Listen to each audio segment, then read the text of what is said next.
사도행전 1장 1, 2절만 같이 읽도록 하겠습니다. 데오빌로여, 내가 먼저 쓴 글에는 무릇 예수께서 행하시며 가르치시기를 시작하신부터 그가 택하신 사도들에게 성령으로 명하시고 승천하신 날까지의 일을 기록하였노라. 아멘. 네, 우리 교회는 오늘부터 시작해서 사도행전 강해라는 말씀의 위대한 여행을 이제 시작하려고 합니다. 이 여행은 장엄하고 위대하고 영광스러운 여행이겠지만 또 이 여행은 또 길고 험난하고 또 이런 길이기도 그런 여행이 되기도 할 것입니다. 이것은 마치 우리가 이 사도행전에 등장하는 복음 전도자들의 삶을 보면 되겠죠. 그들의 전도 여행은 너무나 위대한 것이었지만 그러나 어려움도 있었고 눈에 보이는 것처럼 열매도 없는 그런 지난한 일도 있었고 이런 것처럼 우리가 하나님의 말씀을 이렇게 통해서 그것들을 살피는 일들도 비슷한 그런 모양을 가질 것입니다. 자, 이제 우리는 말씀의 여행지가 사도행전이라는 것은 알겠는데 우리 아직 강해라는 게 이제 강해 설교를 할 텐데 강해라는 여행 방식은 이게 뭐지? 어떤 것인지를 잘 모르는 분이 있을 거예요. 그렇죠? 그래서 좀 강해에 대해서 좀 설교를 하려고 하는데 설교에는 여러 가지 형태의 설교가 있어요. 방식에. 주제 설교라는 것이 있습니다. 믿음에 대한 설교를 이렇게 해서 믿음이란 뭐다 또는 소망, 사랑해야 하고 뭐 복음, 심판 이렇게 해서 한 주제를 가지고 이렇게 쭉 한 편의 이런 내용을 담는 그런 것을 주제 설교라고 하고요. 또 본문 설교라고 불리는 것도 있는데 특정 본문 또는 특정 어떤 그 문장을 가지고 이것에 초점 맞춰서 설교를 하는 방식도 있고 요즘은 우리 교회는 잘 안 그러지만 저는 이렇게 한 번에 쭉 하지만 3대지 설교라는 게 있습니다. 그래서 이제 어떤 본문이든 첫 번째, 두 번째, 세 번째 이런 식으로 이렇게 마치는 대지 설교가 있고 또 이렇게 목사님들이 이런 거 없이 미국식으로 이렇게 다니면서 이렇게 이야기하는 내러티브 설교라 그래갖고 이렇게 이야기 설교칙으로 해서 계속해서 이야기를 끌어들이는 방식의 설교도 있습니다. 그런가 하면 주제 설교하고 비슷하긴 하지만 뭐 인물 설교, 뭐 한마디로 사울 하면 사울에 대한 쫙 바울 하면 쫙 이런 얘기 해서 인물 또는 전기 설교라고 해서 다윗의 처음부터 끝까지를 아니면 요셉의 이야기 이런 식으로 해서 이렇게 인물을 추적하면서 하나님의 역사를 살피는 그런 설교도 있습니다. 그리고 오늘 우리가 하려고 하는 것은 강해 설교예요. 강해. 말씀이 강하다고 그래서 강해가 아니에요. 목사님 제발 약해 설교해 주세요. 이렇게 강해 설교는 성경 본문, 이 성경의 보통 책이라고 부르거든요. 이런 것들을 처음서부터 끝까지 문맥을 중심으로 하는 설교를 말하는 건데 강해라는 뜻은 문장이나 어떤 내용들을 논하고 풀이하여서 가르치는 것을 강해라고 그래요. 이것들을 잘 풀이하고 또 해설해서 여러분들한테 설명하고 가르치는 걸 강해 설교라고 합니다. 그래서 장로교회 같은 경우 보면 전도사가 있고 강도사가 있어요. 이건 뭐냐면 전도사들은 이제 사역을 시작하는 사람이고 이제 어느 정도 시간이 지나서 자격이 되면 하나님 말씀을 강해할 수 있는 사람이 된다 그래서 강도사라 불리기도 합니다. 네. 이름이 무서워요. 강도. 그건 사실 강해하는 분이다라는 뜻이에요. 좋은 의미입니다. 자, 이 설교가 저는 가장 제가 선호하는 것이고 우리가 하기를 바라는 것인데 이유가 뭐냐면 장점 때문에 그래요. 성경 말씀을 그냥 하나하나 이렇게 살피는 것도 되게 중요하고 그렇지만 이것은 처음서부터 끝까지 한 책이 담아내려고 어떻게 흐름을 가지고 왜 이렇게 쭉 나온 전체를 쫙 살핌으로 해서 본래 이 성령께서 우리들에게 제시하려는 그 진리, 그것들은 무엇인가를 온전하게, 바르게 살필 수 있는 그런 설교이기 때문에 강해 설교를 굉장히 저는 가장 좋은 설교 중에 하나다라고 생각합니다. 물론 강해 설교에 대해서 조금만 이따가 얘기했지만 여러분 이런 것들을 배우다 보면 성경 본래의 의미를 잘 알게 될 뿐만 아니라 우리가 이렇게 들어가면서 성경을 이렇게 배워왔잖아요. 그러다 보면 이걸 배우지 않을 때조차도 내가 성경을 볼 때도 그냥 막 내 마음대로 그냥 사진 스냅 사진을 찍듯이 딱 이거 마음에 들었어. 이게 은혜가 돼가 아니라 마치 영화를 보는 것처럼 전체 속에서 메시지와 의미와 감동과 이런 걸 느끼는 방식을 우리 스스로도 체득해서 얻을 수 있게 하고요. 또 이런 강해를 해나가는 일련의 과정을 통해서 무엇보다도 성도의 신앙의 핵심은 하나님 말씀 성경이구나. 이것들을 더 알게 됩니다. 그러므로 성경의 중요성, 성경을 의지해야 되는 것, 하나님 말씀을 사랑해야 되는 것, 이런 것들을 그냥 이렇게 설교하는 방식을 통해서도 키워가게 되는 겁니다. 물론 제가 이렇게 본문을 정리해서 할 때도 앞뒤의 내용 상관없이 막 하는 게 아니라 살펴서 강해적으로 설교를 하지만 그래도 이 한 권을 정리해서 계속해서 보는 진짜 강해 설교와 비한다면 여전히 그렇게 정리해서 하는 부분은 조금은 좀 강해적으로 볼 때는 좀 부족한 면이 있었습니다. 그래서 이제 2025년 우리 삼위영광교회에서는 사도행전을 통해서 이 사도행전 강해를 통해서 하나님의 말씀이 어떤 것인지 더욱 살피는 그런 주일 예배가 될 것입니다. 제가 소망하는 건 그거예요. 욥기 말씀. 내 시작은 미약하였으나 내 나중은 심히 창대하리라. 시작은 거창했지만 용의 머리처럼 시작했지만 뱀꼬리처럼 용두사미가 아니라 거꾸로 점점 말씀을 이렇게 전하면서 성도들도 저도 믿음에 하나님을 알아가는 열망에 창대해져 가기를 소망합니다. 여러분 100주년 기념교회 우리 경철 성도가 다녔던 교회인데 담임 목사님이 이재철 목사님이라고 계셨습니다. 혹시 경철 성도는 몇 년도부터 거길 다녔죠? 거기서 우리 전도사님 만나고 그랬는데 2010년? 그렇습니다.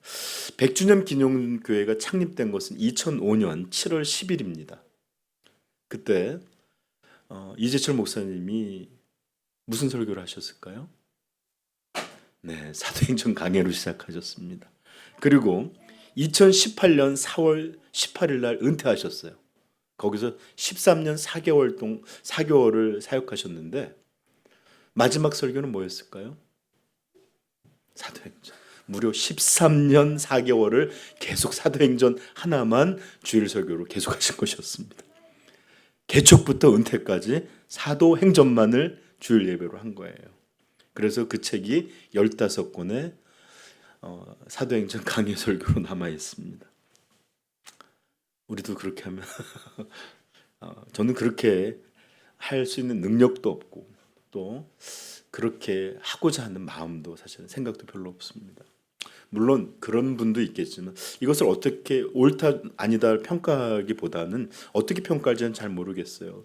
그러나 저는 우리 성도님들에게 좀 다양한 이렇게 사도행전도 그다음에 또 나중에는 구약의 다니엘이나 또 요한계시록이나 로마서나 이렇게 여러 가지 다양한 방식들을 통해서 성경을 통해서 하나님이 얼마나 영광스러운 분이신지를 여러분들에게 좀 전했으면 하는 마음이 있어서 저는 그렇게 하지 않겠습니다.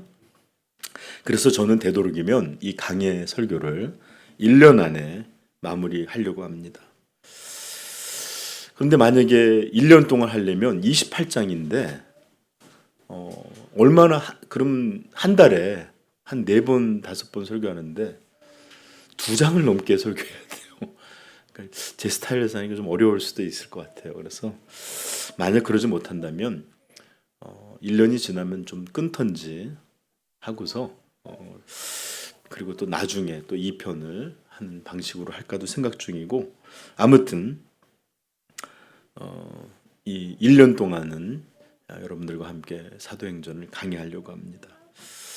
그래서 이 1년이라는 시간이 너무 이렇게 빠르잖아요. 그리고 많지가 않기 때문에 이 복된 하나님 말씀 사도행전을 막 하나하나 세세히 살피는 여행은 되기 어려울 것 같고, 우리 한국 사람들이 해외 여행하는 방식으로 할 겁니다. 자다가 산 있느라서 산 슥슥슥 찍고선 또 출발하고 이런 것처럼 중요하고 핵심적인 내용들을 중심으로 강해를 이어가려고 합니다. 만약에 하나하나 살피고 박물관에 가서도 그림 하나하나 보고 이러면 좋겠지만, 이렇게 되면 1년 안에 하기는 좀 어려울 듯해요. 그래서 그렇게 중요한 내용, 또 중요한 흐름을 가지고 여러분들에게 강의를 하려고 합니다. 자, 사도행전을 이제부터 여러분들에게 좀 소개부터 하고 시작할게요. 여러분 만약에 성경을 내가 그냥 내 맘대로 난 뭐라고 말했는지, 하나님 뭐라고 우리에게 들려주는 상관없어, 내가 그냥 뭘 받았는지, 내가 어떻게 생각하는지만 중요해, 이런 사람이라면 이런 의미를, 이런 지금 제가 얘기하는 것을 들을 필요도 없고, 저는 이런 분들이 과연 하나님의 말씀을 배우는 건지, 또는 자기 생각을 여기서 찾아갖고 자기 생각을 확증하려고 드는 건지를 잘 모르겠어요. 그러나 우리 모든 바른 성도들이라면 하나님이 우리에게 무엇이라고 말씀하시는지를 듣는 게 중요해요. 우리 대화할 때 보면 제가 종종 스벅 같은 데 가서 뭐 아줌마들 얘기하는데 정신이 사나, 분명히 A라는 분이 A라는 얘기를 하면 그 듣고서 얘기를 해야 되는데 그냥 다 다른 얘기해. 대화가 그냥 누가 뭔 얘기했는지가 아니라 자기가 하고 싶은 얘기만 하는 거예요. 이게 대화가 되나? 근데 우리 말씀도 그렇게 보면 안 되겠죠, 그렇죠? 그래서 이 말씀을 바르게 이해하고 싶다면 좋은 팁을 줄게요, 여러분한테 방식을. 먼저 이 성경, 사도행전이든 로마서든 마태복음, 마가복음이든 그 성경에 대한 전반적인 개론을 잘 알고 시작해야 돼요. 개론이 얼마나 성경 이해에 중요한지를 여러분들이 알아야 합니다. 언제, 누가, 무엇을 위해 기록했고, 그 핵심적인 주제는 어떤 것이며, 이것을 어떤 방식으로 지금 이 구조가 돼서 설명하고 있는지, 이런 것에서 보면 개요라고 부르는 거예요. 제가 여러분들에게 성경을 꽤 큰 것들, 비싼 것들 많이 드렸어요. 10만 원이 넘는 것들. 왜 그런지 압니까? 거기 앞에 보면 해설이 나와요. 예를 들어서 만약에 사도행전이면 거기 뭐 누가 기록했는지, 언제 기록됐는지 이런 것들이 잘 기록되도록 제가 두 큰 책들을 줬죠. 기억나는 분? 하나는 ESV 스터디 바이블, 그 다음에 또 하나는 성경신학적, 그러니까 전체 흐름을 이해하면서 보라고 했는데 장식으로 되지 않았으면 좋겠네요. 아무튼 이렇게 개요를 잘 이해하는 게 중요합니다. 그래서 먼저 저도 이 개요를 오늘 1시간 동안 여러분들에게, 아니 사실은 다음 주까지 할 거예요. 그렇지만 자, 그래서 개요가 어떤 것인지를 잘 듣길 바랍니다. 자, 먼저 사도행전은 어떤 의미에서 중요한가라고 좀 알아야 되는데, 구약은 모세 오경이라고 부르는 게 있어요. 뭐죠? 창세기, 출애굽기, 레위기, 민수기, 신명기. 그럼 그 끝난 다음에 뭐죠? 서희? 여호수아. 박수 한번 해주세요. 바로 나오면 더 좋았을 텐데. 여호수아부터 해서 계속 이어지는 모든 해갖고 에스더까지, 역대상, 뭐 에스라, 이런 모든 것 다 합쳐서 이 책들을 역사서라고 부릅니다. 이게 굉장히 많죠. 그런 것을 통해서 이스라엘이 어떻게 가나안에 들어오고 정착했고, 또 흥망성쇠를 겪고 포로로 끌려가고 돌아오게 되는 이런 모든 과정을 그것을 통해서 알게 됩니다. 그렇다면 신약에는 어떤 게 있을까요? 복음서라는 4개의 복음서가 있어요. 은하, 마태, 마가, 누가, 요한. 그렇지. 잘했어. 내가 속을 읽었어. 그렇게 4개의 복음서가 있고 사도행전이 등장하는데 이 사도행전은 신약에 등장하는 유일한 역사서입니다. 그리고 난 다음에 바로 로마서부터 해서 거의 교리책에 가까운 이런 이 서신서들이 쭉 나옵니다. 이 책에 이 사도행전에는 교회가 어떻게 설립됐고 어떤 일을 겪었으며 어떻게 복음을 확장되고 교회 내부는 어떤 갈등이 있었으며 이 일들에 또 이 교회를 운영하거나 또는 하나님 나라 확장되는 어떤 중요한 인물들이 있었고 이것은 지리적으로 역사적으로 어떤 방식으로 확대되고 선포되었는가라는 내용이 쭉 담겨져 있어요. 만약에 이 책이 우리 가운데 없다면 전해지지 않았다면 우리는 교회가 어떻게 시작했는지도 모르고 그 다음에 우리 항상 이렇게 플랜카드 보면 초대교회로 돌아가자 그러는데 교회의 원 모습 이게 뭔지도 전혀 알 수 없었으며 그렇게 초대교회로 돌아가자는 말이 뭔지 무슨 말인지 모르는 거예요. 그리고 또한 다른 서신서들이 예를 들어서 데살로니카, 필립보 이게 도대체 생뚱맞게 왜 나오는 건지는 몰라요. 그러나 이 서신서를 보면 이런 교회들이 개척되고 또 어떻게 세워지고 한 줄을 쭉 보면서 교회들이 이렇게 확장되고 세워져 가는구나라는 것을 알고 또 우리가 보는 그 서신서들의 내용의 배경을 이해할 수 있는 유일한 구조가 되는 것입니다.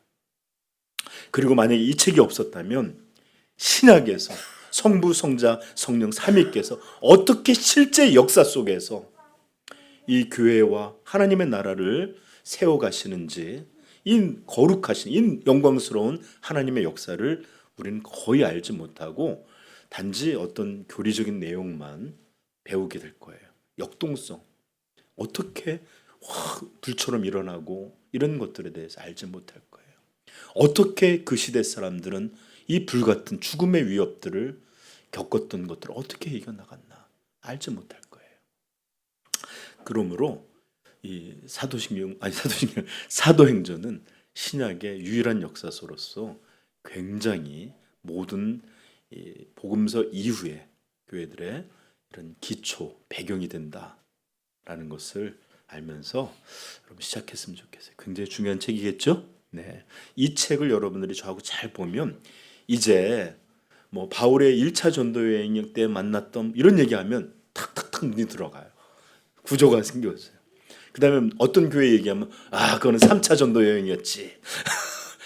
그 교회의 지도자는 누구였지 이런 게 탁 떠오르게 될 겁니다. 그러면 이제 신약 서신서들 초대교회에 있던 일들을 거의 이제 이해하게 되는 배경이 되는 거예요. 이런 배경을 잘 알아야 우리가 그 성경을 더 온전히 이해할 수 있기 때문입니다. 자, 여러분 책 제목은 사도행전이라는 제목으로 원문을 돼 있는데 이렇게 사도행전 하면 우리가 그 딱 들으면 어떻게 되냐면 여러 사도들의 일들을 활동들 역사들을 체계적으로 담아낸 것 같다라는 생각이 먼저 들죠. 이제는 그렇다면 이 책은 정말로 사도들의 일일이 이런 것들을 하나하나 이렇게 중심으로 체계적으로 그렇게 기록한 책일까요? 아니에요. 사실 예수님의 12제자, 나중에 이제 가룟 유다를 대신해서 마띠아가 들어왔지만 12제자와 또 나중에 이방을 위한 사도들로 해서 바나바라고 하고 바울이라고 하는 이 두 사람이 나중에 사도로 더 불려지긴 하는데 실제로 이 사도들 가운데 여기에서 사도행전을 거론되는 분은 베드로, 요한, 바나바, 바울 요 정도예요. 그리고 이분들의 일로 꽉 차 있는 것도 아니고 그냥 전반에는 베드로, 후반에는 주로 그냥 바울 사도를 중심으로 주로 등장하지만 이분들이 그렇다고 여기에 중심도 아니고 거기에는 빌립 이야기도 나오고 스데반도 나오고 많은 사람들의 이야기가 함께 섞여져 있어요.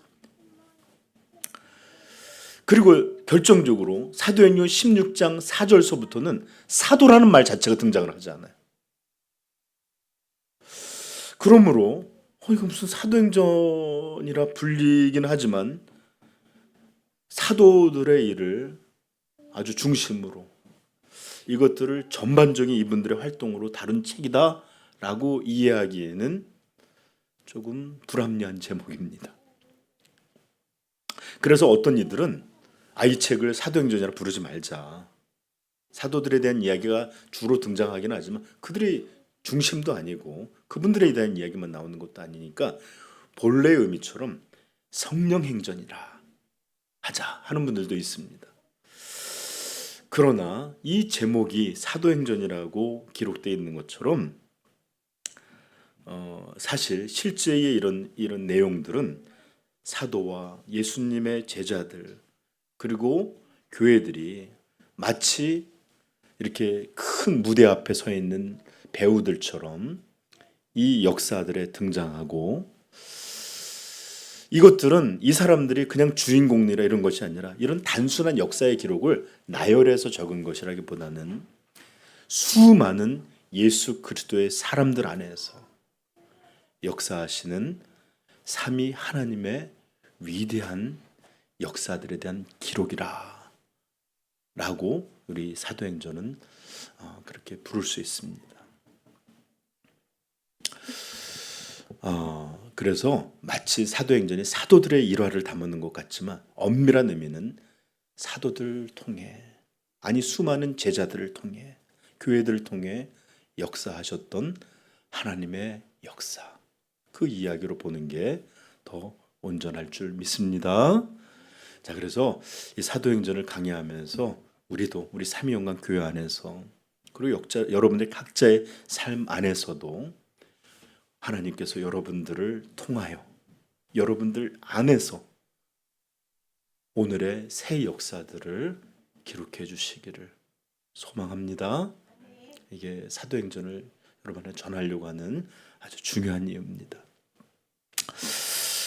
그리고 여러분들 각 사람은 하나님 보이지 않잖아요. 그렇죠?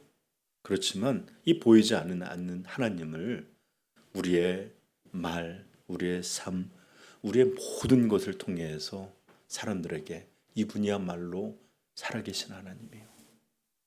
우리를 구원하신 영광의 구원자시요 세상을 다스리시는 유일한 하나님이시다는 이런 영광스러움을 누가? 교회가 그리고 여러분들이 잘 나타내는 이런 영광스러운 일에 참여할 수 있기를 축복합니다. 네.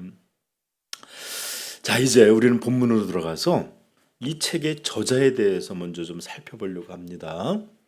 자, 데오빌로요. 오늘 설교 제목도 뭐라고 되어 있죠? 데오빌로요.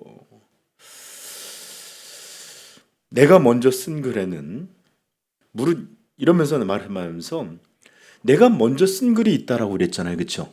이것은 데오빌라라는 사람한테 어떤 이야기를 보내려고 지금 쓰고 있는 거예요. 그리고 그 전에 내가 이것을 쓰고 있는데 이것을 당신한테 보낼 텐데 그 전에 쓴 것에 대해서도 언급하고 있어요. 그렇죠? 자, 그럼 먼저 이분이 누군지는 몰라요. 아직. 누가 썼는지를 몰라요. 그러나 분명히 이전에 이분에게 보냈던 글이 있다는 거예요. 그렇죠? 그게 어떤 건지 알아요, 혹시? 누가복음 1장으로 한번 가봅시다. 1장.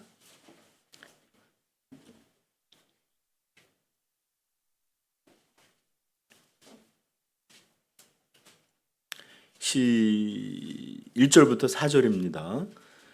시작. 우리 중에 이루어진 사실에 대하여 다시 잠깐 우리 중등부들이 아직 못 찾았네.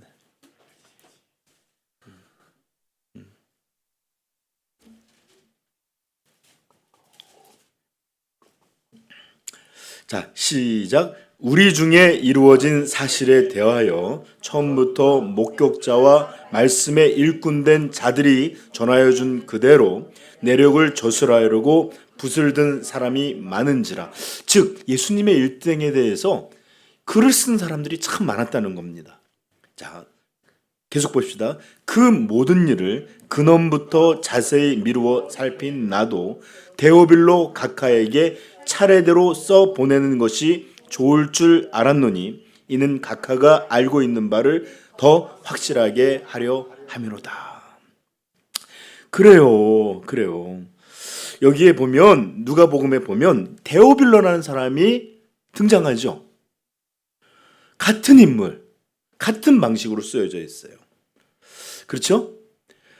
그러므로 이 사도행전의 저자가 누구인지를 우리는 알게 되는데 사도행전 자체는 나오지 않지만 이것과 연결된 여기에는 나옵니다. 이걸 무슨 복음이라고 불러요? 누가복음. 누가라는 사람이 기록한 복음이라는 거예요. 누가가 사람이에요. 누가 기록했지? 누가. 알겠어요? 자, 여기서 이 데오빌로라는 사람이 등장을 하거든요.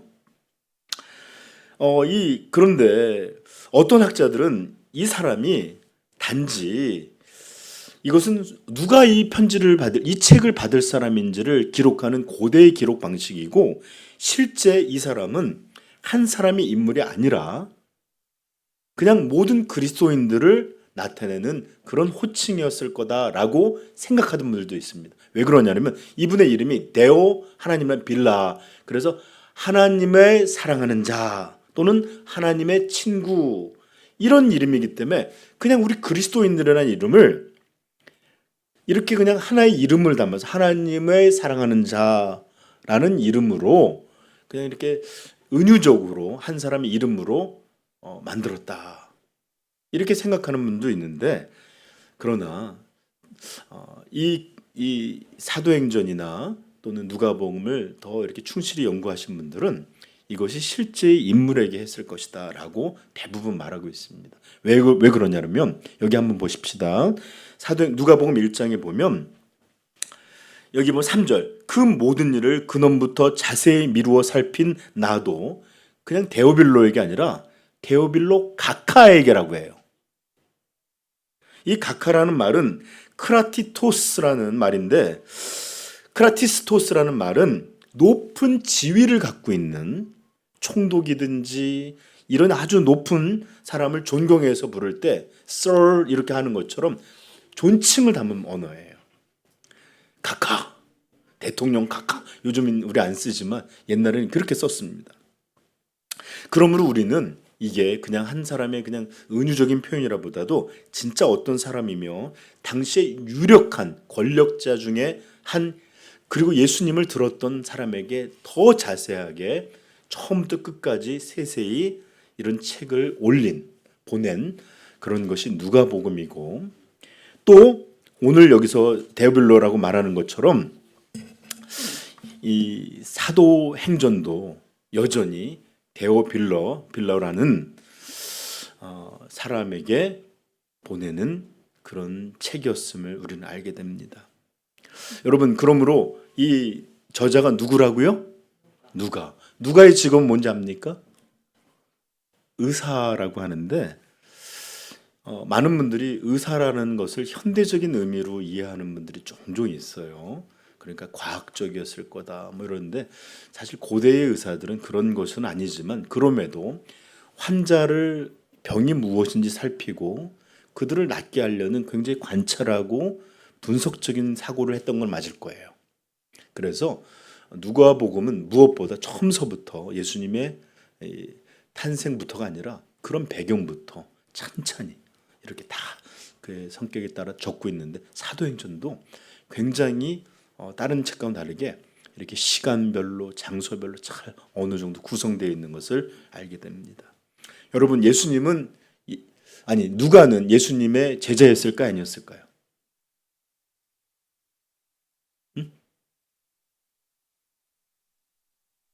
12제자 사도였을까요? 아닙니다.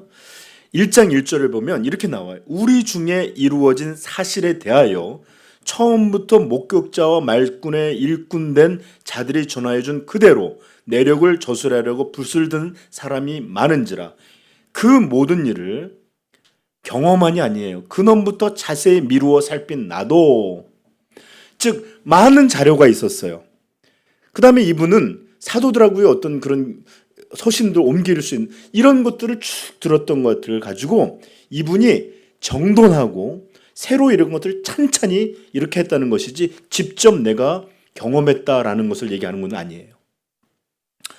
자, 그리고 사도행전도 동일한데 거의 이분은 베드로가 또 예루살렘 교회가 뭐 누가 이러면서 이 대부분의 내용을 3인칭으로 기록하고 있어요.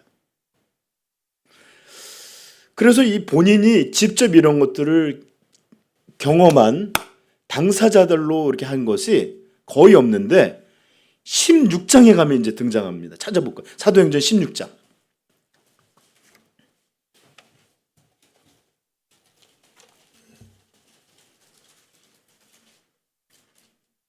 10절부터 한번 읽어볼까요? 시작. 바울이 그 환상을 보았을 때 우리가 곧 마게도냐 떠나기를 힘쓰니 이는 하나님이 저 사람들에게 복음을 전하라고 우리를 부르신 줄로 인정함이러라. 이것은 원래 바울은 아시아, 터키 지역으로 복음을 전하려고 했지만 성령이 막으시고 유럽으로 보내려고 하는데 그 꿈을 꿨은 겁니다. 그리고 난 다음에 이제 이것이 정말로 하나님의 뜻으로 아시아 지역이라는 이 터키가 아니라 유럽 지역으로 보내는구나. 이렇게 하고 그렇게 하기로 결단했다는 겁니다. 11절부터 봅시다. 시작. 우리가 드로아에서 배로 떠나 사모아드게로 직행하여 이튿날 네아폴리로 가고 이르니 이는 마게도냐 첫 성이요 또 로마의 식민지라. 이 성에서 수일을 유하다가 안식일에 우리가 기도할 것이 있을까 하여. 그렇죠. 쭉 보죠. 우리가가 등장하죠. 그죠? 그들이라고 말하지 않고 있어요. 여기서부터는. 그러므로 이때부터는 누가가 직접 이것에 참여하고 있는 참여자로서 이제 기록하고 있다라는 것을 우리는 알게 돼요. 그 전까지는 그들이 또 사도들이 이런 식으로 3인칭이었어요. 근데 이때부터는 종종 우리가 계속해서 우리가 난파되어 마지막까지 어느 섬에 머무르고 이렇게 등장합니다. 자, 이런 차이를 통해서도 요때부터는 본인 저자가 직접 스스로 경험하고 참여되는 이런 방식으로 이것이 기록되어 있구나라는 것을 이해할 수 있겠죠? 네. 만약에 이 강해서고가 몇 년을 계획하는 것이었다면 저도 이쯤에서 누가라는 인물에 대해서 좀 다를 텐데 우리는 급하잖아요. 그러니까 이 정도만 하고 단지 저자가 누가라는 것과 원래 이 책은 누가복음과 사도행전은 한 저자로 한 권의 책이 따로따로 구분될 수 있는 상하권으로 원래 되어 있었다라는 것만을 기억했으면 좋겠습니다.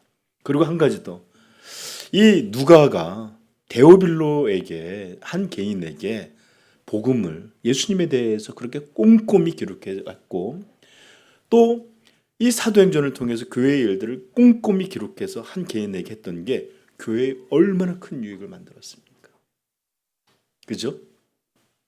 그러므로 오늘날 다른 데오빌로들에게 여러분들이 오늘의 누가처럼 복음을 설명하고 꼼꼼히 들려주고 이런 일들을 통해서 혹시 압니까? 이 시대의 위대한 하나님의 일꾼을 내가 그렇게 전도한, 그렇게 또 양육한 사람이 될지도 모르잖아요. 그렇죠? 그러니까 이런 일들을 여러분 우리가 할 수 있기를 소망합니다. 자, 이제 우리 본문으로 들어가 보면 여기서 데오빌로라면 보면 각하라는 호칭은 좀 빠져 있어요. 아마 이때쯤 되면 아마 직을 관뒀는지 아니면 더 친근해졌는지는 모르겠지만 어쨌든 각하라는 이름 빠져 있는데 우리는 역시 동일 인물임을 압니다. 그래서 누가는 제가 여러분들 설교할 때, 연속 설교할 때 첫 번째 하고 두 번째 설교할 때 어떻게 하죠?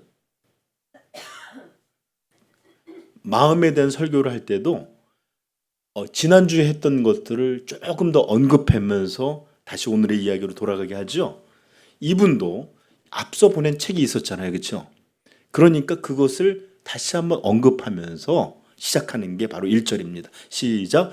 데오빌러요, 내가 먼저 쓴 글에는 무릇 예수께서 행하시며 가르치기를 시작하신부터 그가 택하신 사도들에게 성령으로 명하시고 승천할 날까지의 일을 기록하였노라. 그래요. 즉 누가복음을 이렇게 요약하고 있습니다. 가르치시기를 시작함부터 그가 승천하신 때까지 일을 기록한 게 누가복음이에요. 아멘. 그래서 누가복음 마지막 장이 24장인데 한번 가봅시다.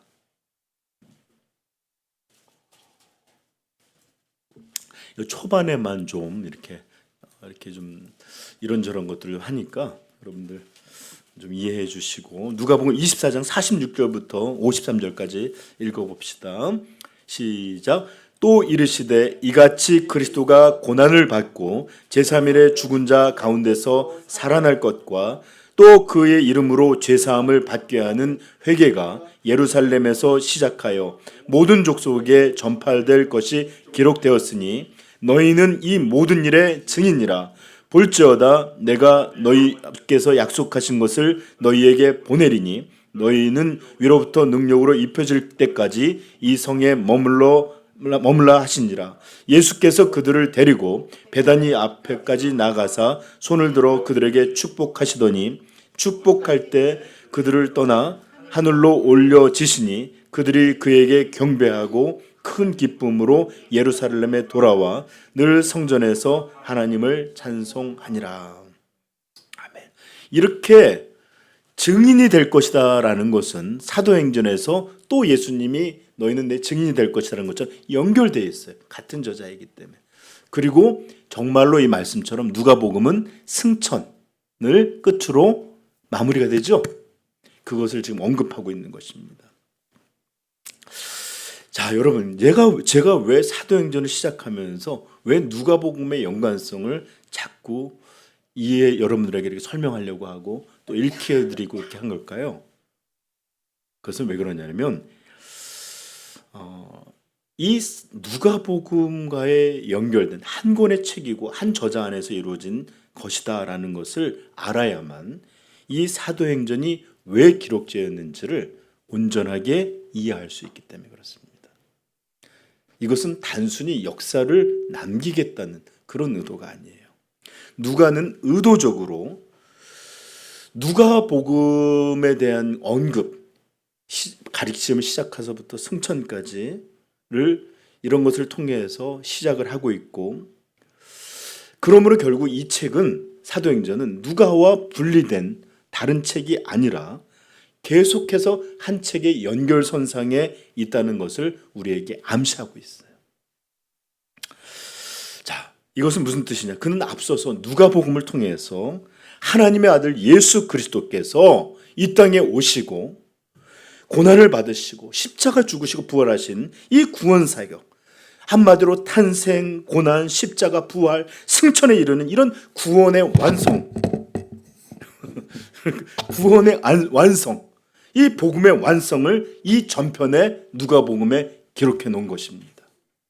그리고 나서 이제 이 사도행전은 책을 통해 이 놀라운 구원 사건이 어떻게 예루살렘과 온 유대와 사마리아와 땅끝까지, 즉 전 세계를 향해서 퍼져 나가는지를 이 사도행전을 통해서 그의 제자들, 그의 백성들, 그의 교회를 통해서 하나님이 어떻게 역사하셔서 이 놀라운 일을 이루시는지를, 이 실제적인 사건이 어떻게 되었는지를 이제 같이 연결해서 보여주고 있는 것입니다.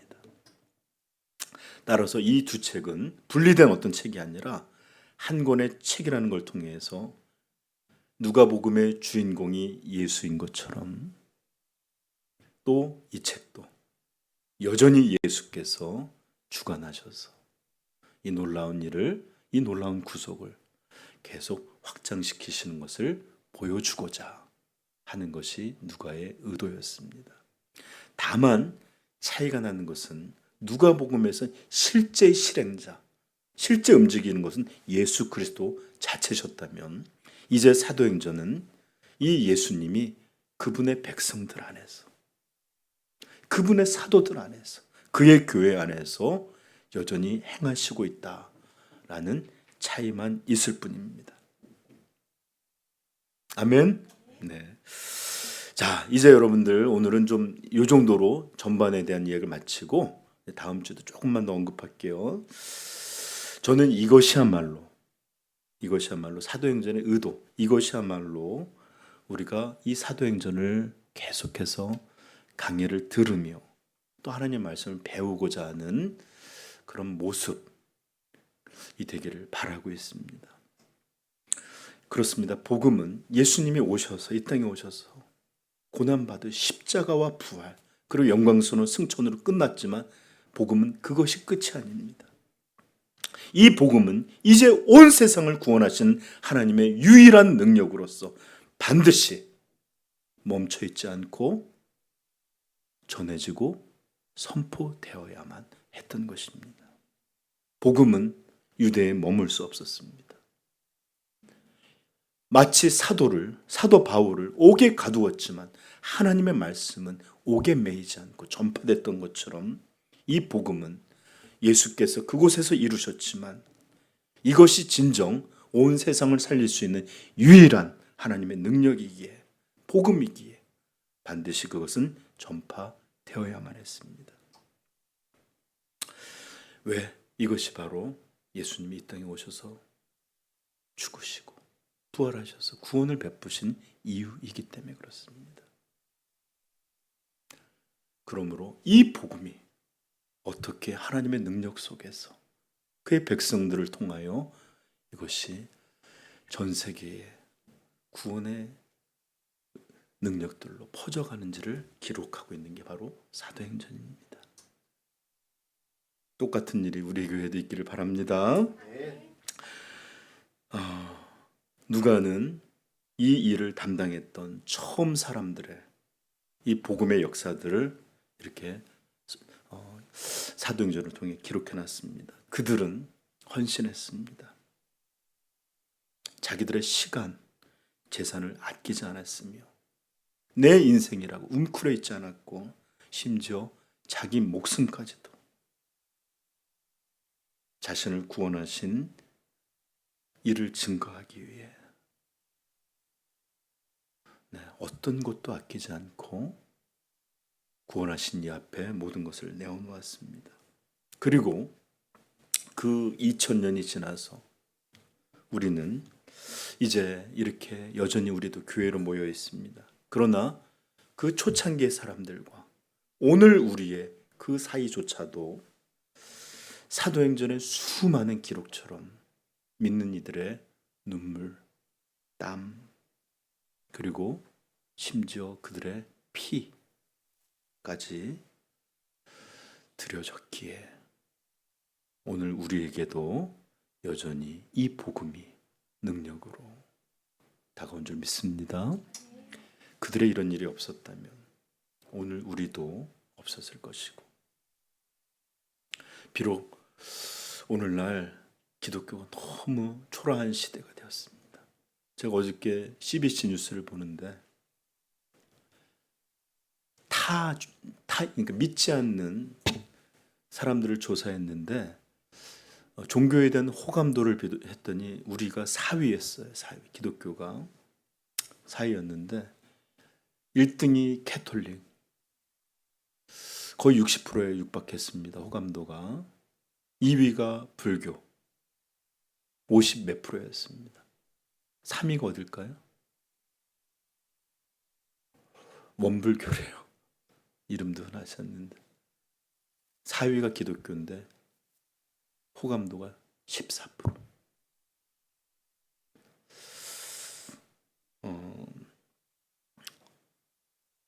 여러분들, 이런 시대에 심지어 예수 그리스도의 이름을 받는 그리스도인들조차도 믿음을, 우리의 이런 신앙을 소중히 여기지 못하는 이런 시대에 우리가 이런 마지막 때에 와 있습니다. 그러나 이런 초라함이라도 우리가 가질 수 있었던 것은 바로 사도행전에서 보여주는 수많은 이들의 땀과 눈물, 그리고 그들이 흘린 피, 이런 것들이 2000년 동안 이어져 온 결과이기 때문에 우리가 지금이라도 이럴 수 있는 것입니다. 여러분, 이 시대는 더 이상 바울도 있지 않습니다. 이 시대는 베드로도 없습니다. 이 시대는 훌륭했던 평신다 빌립도 스데반도 없습니다.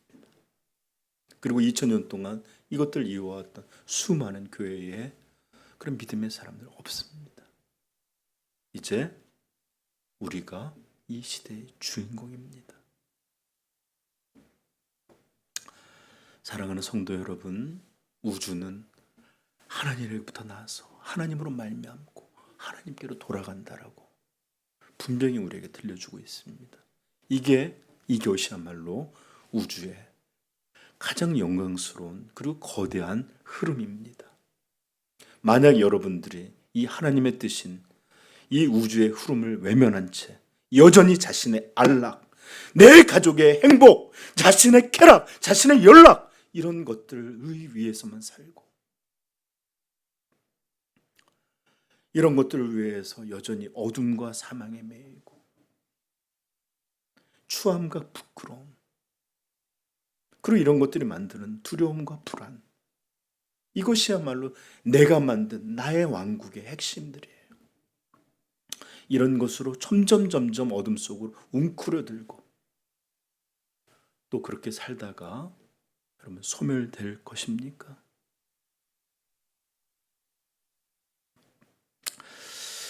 우리에게 여러분들 올림픽 같은 걸 보면, 저는 100m 달리기도 좋아하지만 400m 릴레이 이런 걸 보면 너무 역동적이에요. 사람들이 막 최선을 다해 쓰러질 때까지 달려와서 바톤을 딱 넘겨요. 그러면 이제 조금씩 뛰던 사람이 그걸 받자마자 또 자기 심장이 터져라고 막 달려요.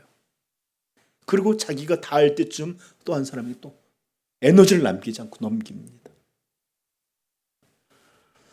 여러분, 이게 바로 2000년 교회의 역사였습니다.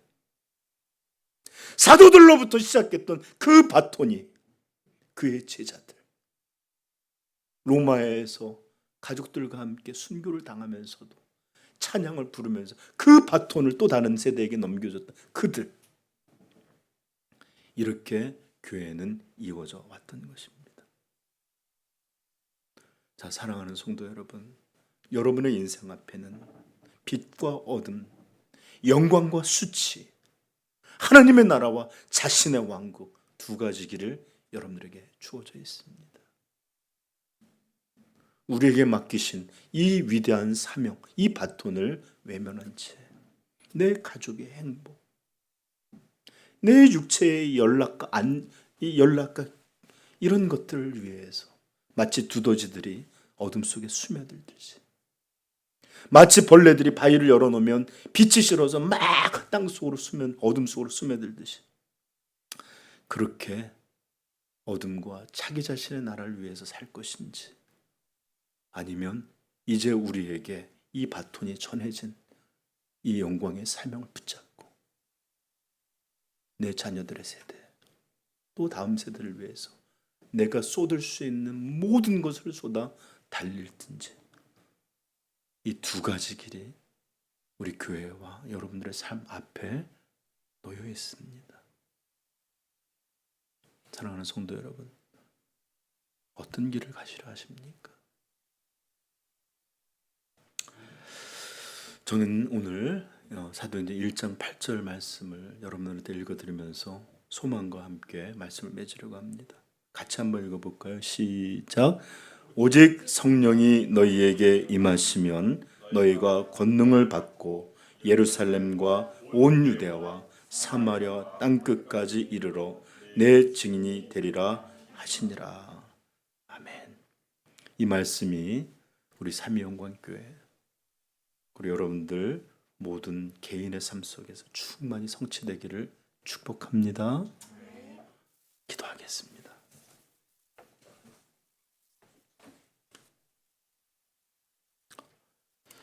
이전 세대의 믿음의 사람들은 춥다고 하여 신앙을 포기하지 않았습니다. 덥다고 하여 불평하지 않았습니다. 그들이 못 잊고 그들이 남들처럼 못 갖는다 하여 원망하여 살지 않았습니다. 최선을 다해 믿음의 선배들이 자신들에게 맡긴 그 위대한 사명의 바톤을 붙잡고 뛰었고, 우리 대한민국은 자기의 충분히 아니한 일들을 했던 아이비리그를 나오고 의사로서 법률가로서 앞길이 창창히 보장된 훌륭한 가문의 사람들이 이름도 들어보지 못한 조선, 심지어 그것도 자기 나라를 갖지 못했 식민지가 되는 그런 곳으로 와서 이 사명의 바톤을 붙잡고 자녀를 이 땅에 묻으며 남편을 아내를 묻으며 죽는 날까지 달려왔고, 죽은 날도 나를 이 땅에 묻어달라. 이런 사람들의 그런 달림을 통해서 대한민국에는 복음이, 교회가, 예수님의 제자들이 세워질 수 있었습니다. 그러나 마치 우리 시대에는 이 바톤이 멈춰진 것처럼 느껴질 때가 많습니다. 이렇게 내미는 것들을 바라보지 않고 무엇을 먹을까? 무엇을 입을까? 어떻게 해야 나를 더 행복하게 할까? 어떻게 하면 내 가정을 평안하고 행복하게 될까? 마치 이 바톤을 넘겨준 이들이 무의미한 일을 한 것처럼 신앙마저도 자기 욕망의 도구로 전락시키는 그런 시대에 우리가 살고 있습니다. 사랑하는 성도 여러분, 오늘 누가도 대단한 일을 위해서 그런 게 아니라 수많은 사람이 아니라 데오빌로라는 한 사람에게 이것을 보내면서 위대한 일을 했듯 우리도 우리에게 맡겨진 이 위대한 사명, 이 작은 일에 우리 자신의 삶을, 우리 자신의 모든 것을 드릴 줄 아는 그런 성도이기를, 교회이기를 축복합니다. 큰 꿈 아니어도 좋습니다. 제발 소망하기를 우리에게 손 내밀고 있는 이 바톤을 잡고 다음 세대까지만이라도 힘써 전해줄 수 있는 그런 우리 삼위영광교회, 그리고 여러분들 지체되기를 축복합니다. 기도하겠습니다. 오늘 말씀을 기억하면 잠깐만 기도하십시다.